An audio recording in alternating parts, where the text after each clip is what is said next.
Good afternoon. We're in mid-May, I think it's the 17th, 2021. Now, this series of interviews, of which this is the first, the idea came from when we had to cancel the annual Family Voice Calderdale conference. And I should have said, of course, that I'm Pete Ruse. I'm chair of Family Voice Calderdale, the parent carer forum for Calderdale. So we had to cancel our conference because of lockdown and COVID, and we were wondering about how we could, what we could do instead in order to help bring together parents and services, which is what our conference is about, really. The theme of the conference was supporting children and young people in a changing world. We have today Lesley Bowyer, who's the Assistant Director for Education and Inclusion in Calderdale. And like I said, we hope this is the first in a series of interviews with key people in the world of special educational needs and disability in Calderdale. So Lesley, would you like to introduce yourself properly and say something about how your background led to you being in this post and what your responsibilities in this post are? Yes, thanks, Pete. And first of all, if I can thank you for the chance to do this, because I've been looking forward to the conference, to joining that. And it's such a shame that, like so many things, it couldn't go ahead as planned. But it's great that you're finding ways around that, and still we can find ways to get information to people and have a bit of a two-way chat about things. So I am Lesley Bowyer. I'm the Assistant Director for Education and Inclusion. My whole career in education has been in Calderdale schools. I'm born and bred a Calderdale girl, and I've been a head teacher for over 17 years across 3 different primary schools in the borough. And in the past, I've also been a special educational needs coordinator. And certainly special educational needs is something that I feel really strongly about, how crucial it is that we get our approach to that right, and that the advice and support and provision for children and their families is right. I moved to the council about 3.5 years ago now, and originally as the Senior School Effectiveness Officer. And then I moved into this role as Assistant Director when the previous one left last year. I also undertake some work as an Ofsted inspector, which is really helpful as well, because it gives a different perception on things, and certainly helps to keep me really current with how inspections go.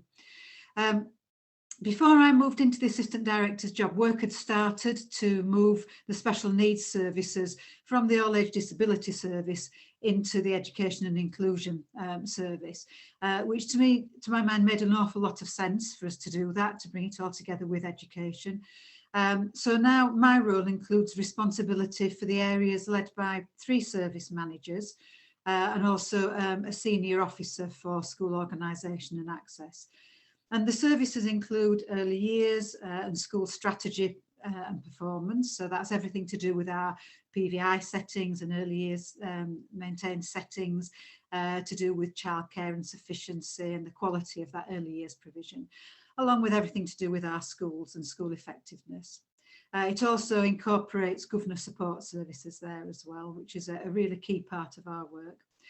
There's also vulnerable learners as one of the services that sits under me, and that includes our virtual school for children who are looked after or who have been previously looked after, and also the Education Welfare Service, and our services around children electively home educated, and for those who are missing in education. I touched on we have school organisation and access, and that includes work around admissions and admissions appeals, school place planning, and some aspects of capital works around schools. And now that special needs services have moved across as well, it includes the special needs team, which coordinates all aspects of education, health and care, assessments, planning and reviewing. It's also our services for children and young people with special needs aged 0 to 25, and responsible for looking at the funding and placement of children. Obviously that involves a lot of co-production with parents and carers, with schools and settings and other agencies, to make sure that there's a really robust and clear understanding of a child's needs and the provision that needs to be in place. Along with that special needs team, the service manager, Ben Alchin, also has responsibility for our medical needs team and our specialist inclusion services as well. So quite a wide-ranging remit there, but they all fit together. And I think the one thing that we're very keen to do is make sure that all those services are joined up, because we're all working with the same children and the same families. So it's really important that when we're looking at our development work, that we're doing it together and planning how our services can work well. Right, thanks. That's a very comprehensive job description and a lot of responsibility. Okay, can you tell us what the situation is now then? And we're in mid-May, regarding children and young people with special educational needs and disabilities being back at school. What's the picture across Calderdale now? I mean, it's been such a difficult time, Pete, for children, families, and for the settings and schools themselves as well. And I have to say, I think we've been incredibly fortunate in Calderdale that we've had fantastic support from our colleagues in public health, and that's really helped us through this whole process. In terms of the picture at the moment, we meet weekly with our Safe Education and Childcare group, and that includes head teacher representatives, including head teacher from our special school cluster. And as I say, we meet weekly to look at the issues and challenges that schools and settings are facing at the moment, looking at any changes in guidance and the local picture, and that's really helped us to respond quickly.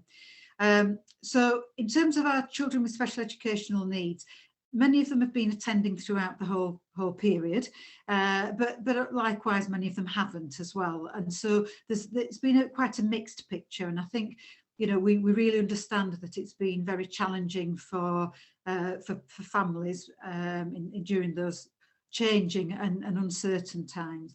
There are still a small number of families facing particular concerns about medical vulnerabilities, for example, some of those who've previously been shielding, and where there may still be some clinical advice for a small number of children to not be in school.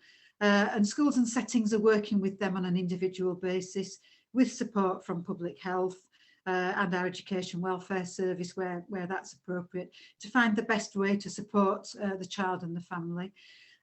We do want all children to be in school where it's safe for them to be in, and we'll work with families where there are situations where they may feel that's not appropriate. You'll be aware that there has been an increase in the number of children who are electively home educated, and that's something we're very conscious of as well. And our service in Calderdale actually goes above and beyond what's statutory required of the council, because we recognise that for many children that's a really that it's the right thing for them, that they thrive being educated at home. But also at the moment there may be some who are doing that because they feel that the school setting isn't right, and so it's perhaps as a short-term situation, or perhaps it's because they feel it's the lesser of two evils, but might not necessarily be the right thing. So we want to support families where possible in that respect, and make sure that decisions are made with all the information that's available. The position is that we've now got many of our services up and running again with face-to-face work, and all that has to be done on an individual basis. So our therapeutic and specialist services have had to find different ways of working when restrictions prevented them from doing face-to-face work, but they're working with schools and settings now to make sure that they're providing the service that children need. They do that safely, so each service has got its own risk assessment for their provision, but they also then work with each individual school or setting to make sure that they're following the measures that need to be in place there. Whilst we've got the vast majority of children back in school, we're still very much living with COVID as a reality. It's still there, and we're still having bubbles closing as positive cases are identified, and obviously then contacts need to self-isolate. And I think that's going to be a constant factor that we have to live with for some time to come yet. We need to wait and see how the roadmap develops on 21st of June, but obviously we'll get further guidance then. But as things are at the moment, there's still this uncertainty that a bubble can close with no notice. And we recognise that the uncertainty of that is very difficult for parents and carers because, you know, it happens so suddenly. We obviously are watching the latest developments in terms of the variant from India now. And we know that some local authorities not too far from here are now having to look at further measures that may need to be in place for them. And I think that's really important that we keep a close watch on that. In terms of us planning for how we'd respond if there was if the variant became dominant or quite dominant within our local authority, we need to be guided by the evidence and by public health, and that's the situation that we've taken throughout this, the stance we've taken, that our public health colleagues are the experts, and we would be guided by their advice about what needs to be done.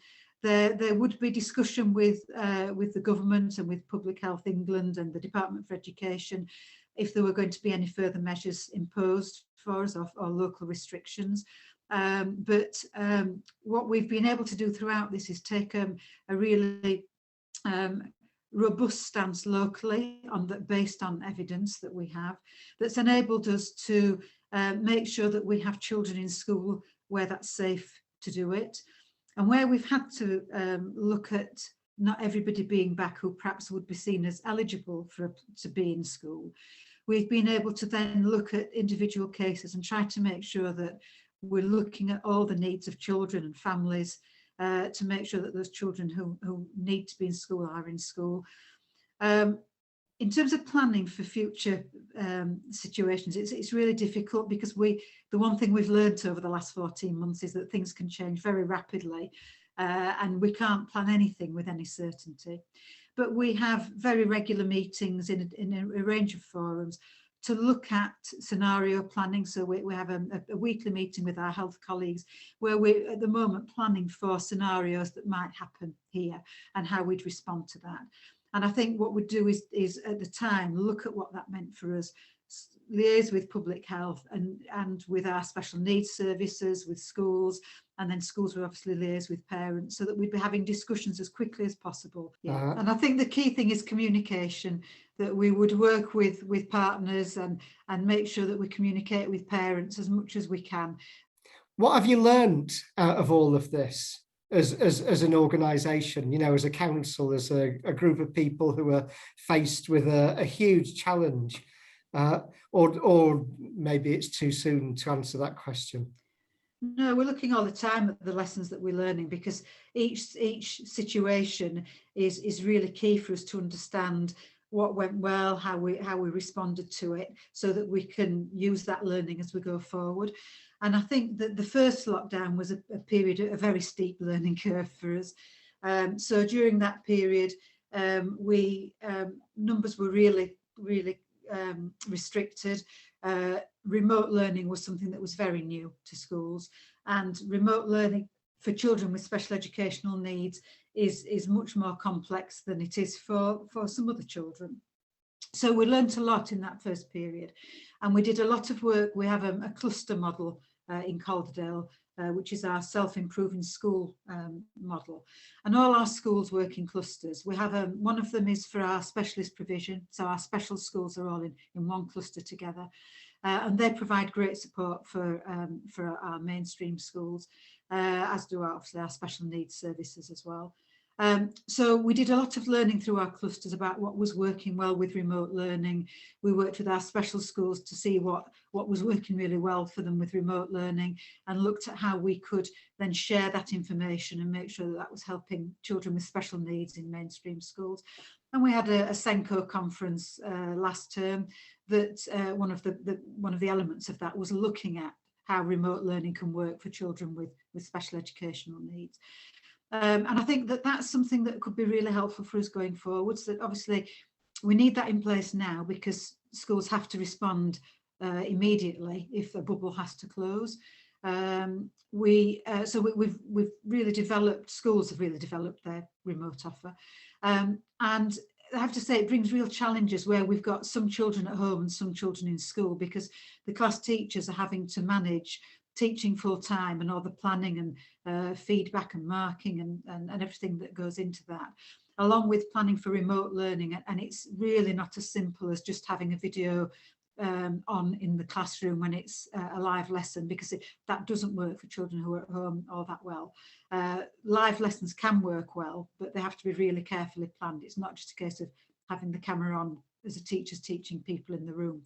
So the teacher's having to in effect teach twice, and it's very, very difficult to juggle that, along with all the other additional pressures that are on them, such as, you know, they're supervising at times when they wouldn't have supervised before because they can't cross bubbles. So they're supervising before and after school, they're supervising at breaks and at lunch times, when normally they would be preparing for the next lesson and things like that.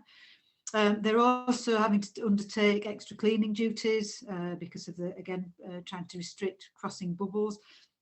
So the pressures are significant there, and I think it's really key to recognise that the impact that this has had.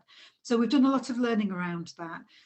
We've also, I think, learnt a lot about our communications and how we share information with people during this, how we make sure we're supporting schools with their risk assessments. That was a process that's really developed well since that first lockdown. And again, credit to public health colleagues, our colleagues in health and safety, they've all worked really well with schools.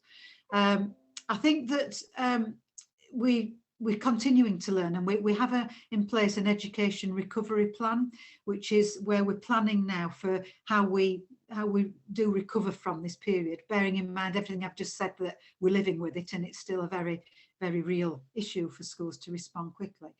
But within that, we've got 4 strands, and it's really taken from the learning over this past year. So some of it is about recovering the lost learning for children and looking at how we make sure we close any inequality gaps, particularly for groups like our special needs children and disadvantaged children. It's making use of what the government describes as catch-up funding, but we don't like the word catch-up, but there's how we can make best use of the resources that are available, how we can work together and have really clear support for schools that helps them respond quickly and make sure they're using evidence-based intervention programs where those are appropriate, looking at things like the tutoring program that's available. So that's the first strand. The second one is around well-being, and in that we're looking at children and staff. So for the reasons I've just touched on about the pressures on staff, we're mindful that recruitment and retention is going to be an issue nationally, and we want to make sure locally we're really well prepared and supporting staff to have a really strong and really experienced and knowledgeable workforce who are resilient and can cope with this ongoing pressure that there is. But also clearly we're looking at pupil wellbeing, and there's a lot of overlap with that first strand about education recovery. But we're very mindful of the impact on children's social, emotional and mental health. We're minded of the fact that you know, some children have coped better at home than they are in school, but actually being in school is very important so that they're developing those skills to be able to cope well in school and in wider society.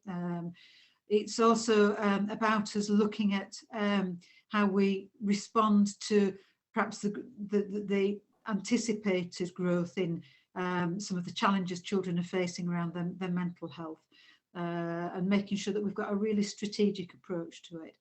The recovery plan, we're looking at a 5-year programme. This isn't a quick fix thing. This has got to be a long-term sustained approach to tackling this. And when we're looking at wellbeing, we're looking at our local authority SEMH, social, emotional and mental health provision as well, to make sure we've got that right. We also have a strand on workforce development, which links with that recruitment and retention, and about making sure our staff across all schools and settings are really well trained in some of the changes that they're dealing with now, and some of that is around social, emotional and mental health, and supporting children who are perhaps on neurodevelopmental on the pathway, and looking at how we can respond to the impact for them. And then the final strand is around digital inclusion, and we've learnt an awful lot around how we can make sure all children have got access to remote learning. That's not always digital, but we've been able to have a really successful local fundraising campaign to make sure that children have got devices and, importantly, got internet access. We can't sustain that indefinitely, the internet access. So we've got to come up with a local strategic approach to making sure that all children and families have got access to the internet. And so we've got a strand working on that, and our digital transformation team is part of that. And we'll be very much looking at how we can build on the lessons we've learned through this period and keep that moving forward. Right. Now, we know that you're Assistant Director for Education and Inclusion, but can you tell us something about, in the same vein as what's the situation with respect to social care and the needs of children, young people being met in that respect? Yeah, I think one of the key things we've learned in to do with education is also been about local flexibility and being able to respond locally. Our schools know our children well, and you know, we need to be able to deal with things for our circumstances and each school's circumstances. And I think that's the same around social care, that what we've seen is that we've had really good communication between social care and schools. You know, it's been challenging at times, but we responded really quickly in the first lockdown to develop that further. Schools provided really well thought through welfare checks, and that's where that local response is really key. So they had a whole range of work going on to make sure that they were checking in with families regularly, and it was about the child's well-being, but also about families' well-being. And obviously it varies from school to school and from family to family, and I'm sure that there'll be people watching this who've got varied experiences, who are maybe thinking, well, that didn't happen for me. But I think for the vast majority of families, and what schools were striving to do was make sure they'd got that communication. Social workers were involved in determining which schools that they were working with should be in school, or whether they would be better at home when we had restricted attendance. And obviously they had regular contact with the children and families that they were working with. One of the things we identified very early on was that schools had got this robust system in place to make sure they were checking in with families. But for our early years settings, it was a bit different, because schools stayed open throughout. So they had their staff there and they were able to have contact with schools, with families. Early years settings, some of them, they closed very early on. They were able to close and to, where it was appropriate, furlough their staff and so on. So we suddenly went from those settings who know their children really well and know the families really well, who would have been having those checks, and particularly around children and families who were perhaps not in the social care system, but who are identified as vulnerable in some way, and who may escalate up to the social care system. But they would have been having fairly regular informal chats with those families, and that could have stopped immediately for some of those families. And we weren't necessarily aware of who those families were and who might need a check. So we did a really robust piece of work. It was quite comprehensive with our safeguarding, our children's safeguarding partnership, and with our early years teams as well, to really look at every child where there may be a vulnerability and make sure that one service at least was having contact with them. And what that helped us to do was really, we were mindful that some families would have been getting contacted by all sorts of services, and that would really increase the pressure for many families, that it would feel like they were being checked upon, and that, you know, the left hand wasn't talking to the right hand. And so that piece of work helped us to really look at who was the right service to be having contact, so that we weren't inundating families with numerous requests or numerous contacts, but we were making sure that no child or family slipped through the net. And that was really key, and we kept that work going then through as we went through. So we've worked closely with colleagues in social care. I have a weekly meeting with the Department for Education, and my colleague, who's Assistant Director for Early Intervention and Safeguarding, Rob Murray, he often joins that meeting. So again, we're having a joined up approach and really understanding how we can work together. Again, it's the same families that we're working with, so we want to join that up. We continue to monitor the attendance of key groups. so that if the number of children who are attending schools who were allocated a social worker starts to dip a bit, and we pick that up on the first day and have a conversation about why that is and what else might need to be in place. Likewise, for children who have got EHCPs, we work with our special needs teams and schools if we see that attendance may be falling for some of those children, to make sure that children are in school where it's safe for them to be. So I think we've learnt a lot of similar lessons, just the need for effective and clear communication, identifying local issues as quickly as possible, and ensuring we've got a coordinated response so that children are safe and families are supported as best as possible. Right. And what about the health service then? Health services, things like, OT and salts and physio are really common ones, but they're not the only ones. What's the situation there?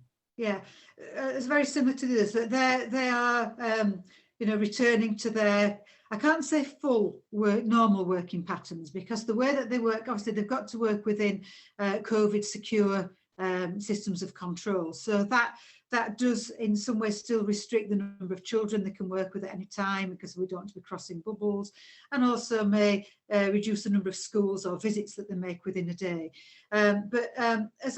Since schools fully opened in September, we worked really hard in the run up to that to look at how services could return, and clearly the message from national and local government and health services at the time was that only really essential visits to schools should be made, and schools had their own systems of control. That some schools were saying, actually, we don't want visitors into school, because that could then mean that we've got large numbers of children. If there is a case, if there's a contact and we've got a bubble as a whole year group in a secondary school, we could well end up with suddenly huge numbers of children not being able to be in school, having to self-isolate, and then not being able to access really important therapeutic or specialist services. So it's always been a really fine line in getting that balance right, to making sure children are getting those services. And I think our colleagues in health have been really good, as have other special needs services, at looking at what can be done remotely and then protecting people from having potential contact with a positive case and preventing further disruption, and what needs to be done face to face, and then looking at how we can do that safely. So I have to say, I think heads have had really tough decisions to make in determining bubble sizes, determining who can come into school, determining how those services can work, whilst trying to protect the whole school community, but making sure services can go ahead. So I think our services have learned how to adapt, and they're doing some things differently, but they are making sure that where it needs to be face-to-face to get the very best support for children, that's taking place now. Okay, thanks. Now, you touched on it before that some children have thrived not being at school, and going back to school is a problem. And you have touched on that you are supporting people around that. Maybe you could go into a bit more detail, but also how are you making schools across Calderdale more inclusive, so that everyone wants to go to school and it's not an anxious experience? Yeah, I think that's key, isn't it, Pete? And I'm not sure we'll ever get to a point where every child wants to go to school, because we have a lot of children who don't have special needs, some children who don't always want to go to school. But yeah, I mean, that's really fundamental, I think. And I've been a head for 17 years in Calderdale, and I know the heads in Calderdale really well. And I don't know of one head who doesn't want children to be happy in school and to be wanting to come to school. So I think that there's a real commitment to making sure that we do that. But again, we recognise that all schools work in different ways, and I think that there are certain things that are going on that are designed to help schools. So one of the key things has been some support around children's social, emotional and mental health, and the approaches that schools can take. So this is very much about the measures that schools need to have in place to support children back into school, that are good practice, certainly for now, but good practice at all times. And so some of that has been through some training about the return to education, and that's been a really key piece of work that's still ongoing, and that's providing specialist training for schools to make sure that they've got the support and the information that they need. So that's been, I would say, a really important part, as is transition arrangements, because this is really a transition for many children coming back in, and we're also at the moment preparing for our end of year and start of new year transitions at a time for the second year running where we can't do what we would normally do. So we're working with schools. We've got a working party to look at what can be in place safely for face-to-face and physical visits, but also what else can be in place to support children. So I think everything we're doing is about supporting schools to be inclusive and to help children back in. But we're also very mindful that we've got some children who are really struggling, and some of those who perhaps have thrived at being at home, who would prefer to be at home. But in actual fact, it's not in their interest to be at home. So we may have some who are electively home educated, and that's the right thing for them, and they're getting a really good, appropriate education at home. But we know we'll have many children who are really struggling now with being back in school. But actually, it is the right thing for them to be there, and they need to be there, and that's the vast majority, we would say. So as well as those sort of generic measures and the steps that schools can take to make sure they're inclusive and encouraging all children to be back, we're also looking at the needs of individual children. So, for example, I had a meeting this morning with Ben, our service manager for special needs, and a head teacher of a secondary school, and we were looking at how we can support them further with some of their children who have got an ASD diagnosis and who are really struggling at the moment with being back in school. And we're trying to make sure we understand what it is that's making that difficult, whether it's the sensory issues of sensory integration of being back in school, or whether it's the fact that things have changed and they're out of routines. And we really want to understand what it is on an individual basis and support the schools in helping those children. And then one of the things we also spoke about this morning is what further training we can offer to all schools. We have a SENCO network, which is one of our key approaches to supporting schools in being inclusive. And we had a SENCO conference remotely, obviously, last term. But that helped us to identify that SENCOs were saying we want further support around the neurodevelopmental pathways and assessments, and understand what support there is for children and their families and for schools whilst children are waiting for assessment. So all that work has sort of been joined up, and our colleagues in health are running 2 further sessions, particularly around neurodevelopmental pathways and assessments to support schools in that. Right.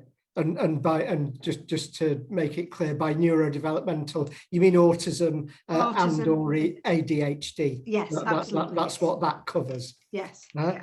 Right. Okay. Still, though, there's been a chronic problem with exclusions, and that's ranging from go and stand outside the door of the classroom to being in the internal exclusion room, maybe in a booth, to being permanently excluded, and all of those different types of exclusion groups of excluded children and young people, they're overrepresented by children and young people with special needs. How are you working to make that a better situation? Yeah, and that's a national picture. I have to say that's not a Calderdale unique situation. Sure. It is a national picture. Something we're very mindful of, and actually we were mindful of pre-COVID. This isn't a COVID-related issue at all. And so we've been looking at our ways of reducing exclusions for all children, but particularly looking at our children with special educational needs. And so some of the work we're doing with schools has been around the curriculum and the school environment, and making sure that meets the needs of children with special educational needs, because we're well aware that behaviour is a form of communication, and that children don't misbehave for for the fun of it, you know, that is a sign to us that there is something that needs to be addressed there. So we've as I touched on earlier, we have a cluster model of school improvement, and our clusters have worked well together to undertake pieces of work, and some of that's been research type work, to do audits of their children with special needs and to look at the curriculum that they're offering. The specialist provision cluster have done quite a wide-ranging piece of work around the curriculum and what we call the recovery curriculum at the moment.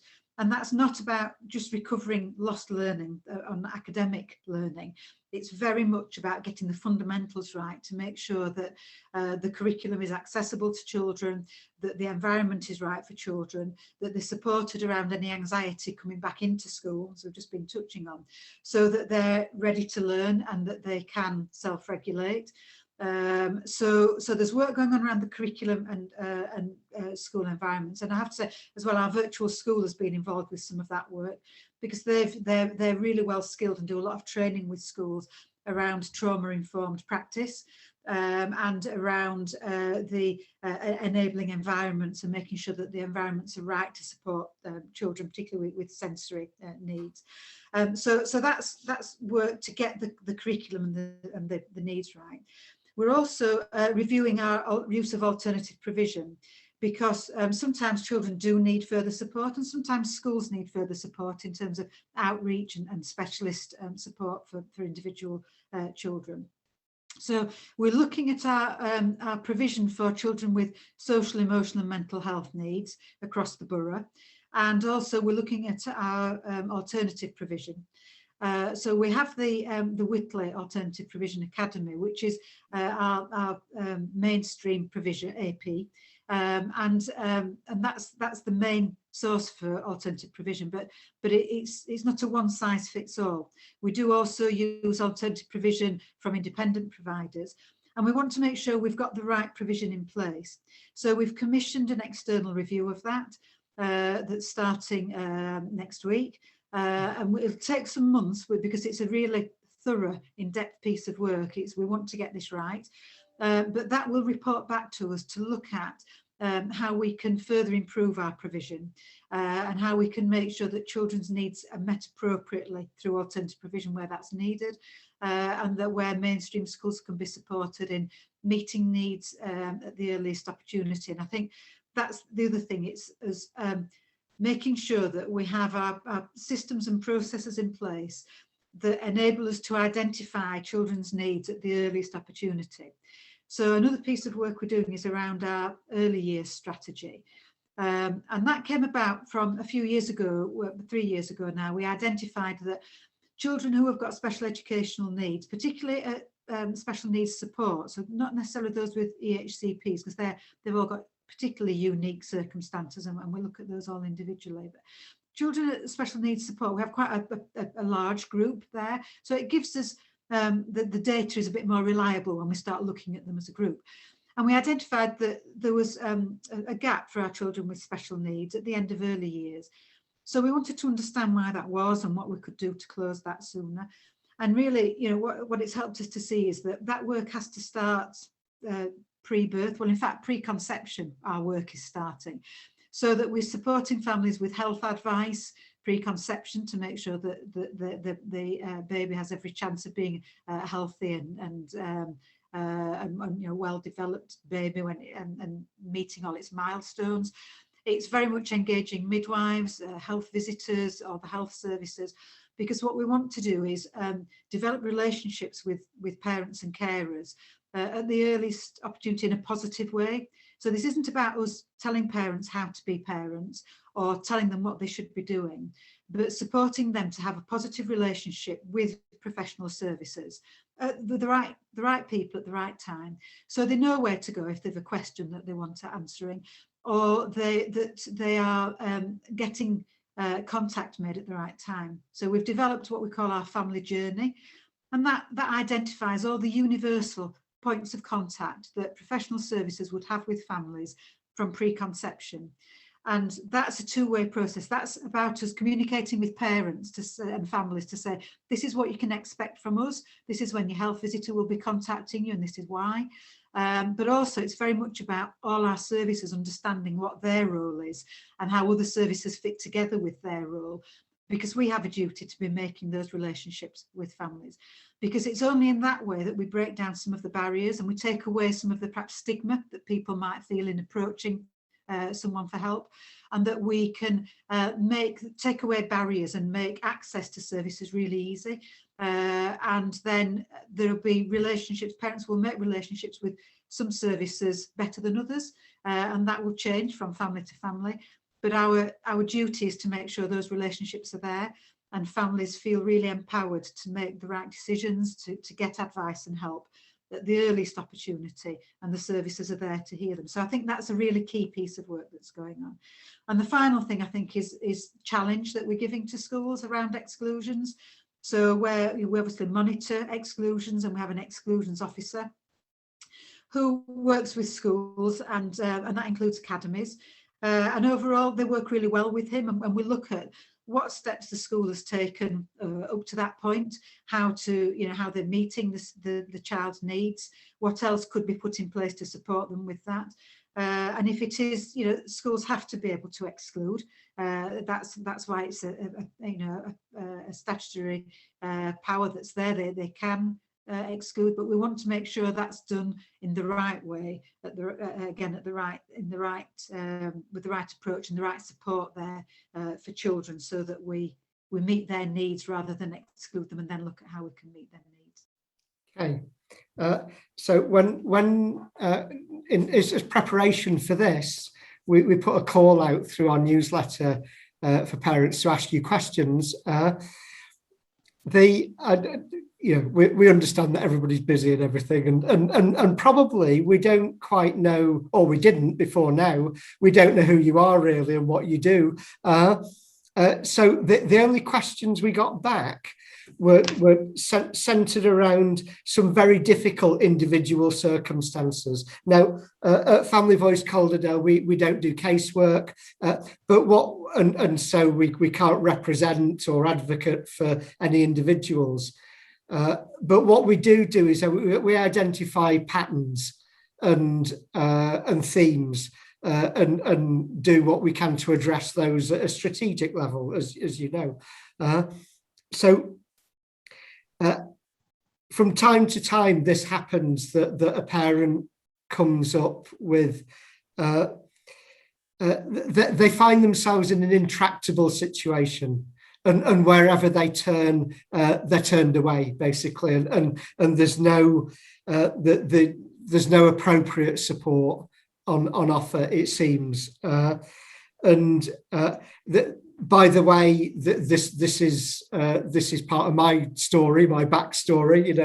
When my boy was young, he's grown up now. What we want, actually, as parents, is we want someone like you to come along and cut through the knot and just sort it all out. So what are you doing so that families like us don't fall through the net?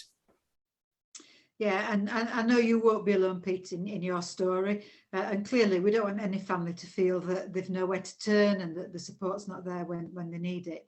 I think that the work I just touched on about our early years work is a really key part of that we can identify need as early as possible. And I have to say, in Calderdale, we do identify more children for assessment for education, health and care plans in the early years than is the sort of average elsewhere, because it's something that we feel really strongly about, and we've got a strong portage service and strong early years support, and that's important. But nonetheless, you're still getting people telling you that they haven't had been able to access the services or support at the right time. I hope that things have moved on since you had those struggles, Pete, but I'm not going to pretend that isn't the reality still for some families. And I think it is about having a system-wide approach, and us holding services to account for the work that they're doing as well. So part of that early years work is that we have now have a starting well board, and that's chaired by our Director of Children and Young People Services, Julie Jenkins. So it's right from the top, and we've also got really good support from our elected members and from our portfolio holder, Councillor Wilkinson, who really understands schools and inclusion well, and will challenge us, if there are things that are not going right. And those regular discussions are really important for us, so that where something does go wrong, we can learn from that and make sure that we get that right. We've said that early identification is really key, so we'll continue to work on that and try and address that. But I think that the key thing is that we're bringing all our special needs services together now under one service manager, which we haven't had in the same way before. And that's going to enable us to really look at what we're offering and how we are offering that. So at the moment, we're going through a review of our special needs services. It's really timely as we bring it together. And I want to really stress there that this isn't about saving money. There's a lot of information in the media at the moment about councils having to cut special needs services because obviously with austerity and the pressures that have come through on finances now because of COVID, that actually special needs services are being cut. Well, I can say hand on heart, that is not what's happening in Calderdale. We're actually in a position where we're investing more money than ever in special needs. Our high needs budget this year has seen an increase again, partly because there was some increased funding centrally, but also we've made some savings through our out of authority placements. We still have out of authority placements where that's right, but we want to make sure we're using our resources in the best way possible to have the greatest impact. So that's enabled us to put more money into schools for their high needs funding to support children with EHC plans. It's also enabled us to identify some funding to develop services, so that as we go through the SEND review, and that helps us to shape our services, we can do something about it, because there's nothing worse than us carrying out reviews and audits and evaluating things and consulting parents and carers and young people themselves and settings, and the more telling us we need to do something and then us having no resource to do it. So we've identified some resource to be able to respond. We're looking at now at further consultations with schools and settings about how we develop some of those services. We're very mindful that social, emotional and mental health is one of those things that people are telling us that there's not enough support there for. So we'll be looking at our specialist inclusion team and how we can make sure that's really agile to respond to the change in need as quickly as possible, whilst still giving the high quality service that they're known for.